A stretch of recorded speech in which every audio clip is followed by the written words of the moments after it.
सुबह का वक्त था।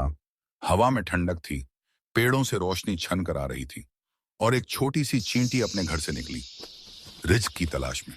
उसका दिल छोटा जरूर था, लेकिन हौसला बड़ा था। उसने अपनी आंखें बंद की, एक गहरी सांस ली और मुस्कुराते हुए सफर शुरू कर दिया। थोड़ी देर बाद आसमान पर बादल छा गए, बूंदें गिरने लगी, मिट्टी गीली हो गई, हर कदम मुश्किल होने लगा। चींटी बारिश से बचती, फिसलती, मगर रुकती नहीं।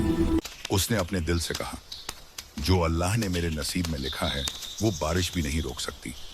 और वो चलते चलते आगे बढ़ती गई। कुछ दूर जाकर उसके सामने एक बड़ा पत्थर था। उसके लिए वो किसी भी पहाड़ से कम नहीं था।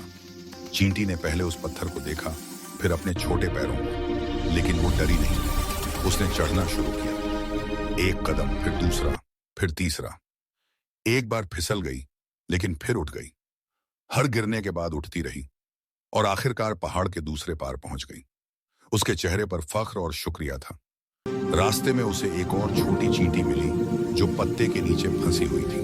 वो रुक गई, अपना बोझ नीचे रखा और उस पत्ते को उठाया। दोनों ने मिलकर एक दूसरे को मुस्कुराकर देखा। उस पल उसे महसूस हुआ कि इंसान या चींटी छोटी या बड़ी नहीं होती, नीयत से होती है। और फिर सफर के आखिर में उसने देखा एक छोटी सी रोटी का टुकड़ा जो धूप में चमक रहा था। उसकी आंखें खुशी से चमक उठीं। वो दौड़ी और अपने छोटे पैरों से उस टुकड़े को उठाया। उसने आसमान की तरफ देखा और कहा, मैं छोटी हूं, पर मेरा रब बहुत बड़ा है। उसके दिल में शुक्र और सुकून दोनों भर गए। चींटी वापस गई अपने दोस्तों के पास। सबने मिलकर रोटी का टुकड़ा बांट लिया। किसी ने कम खाया, किसी ने ज्यादा, लेकिन सबके चेहरे पर मुस्कुराहट थी। उस पल उसे समझ आया, रिज्क सिर्फ मिलना नहीं होता, उसे बांटना भी बरकत है। जिंदगी भी कुछ ऐसी ही है।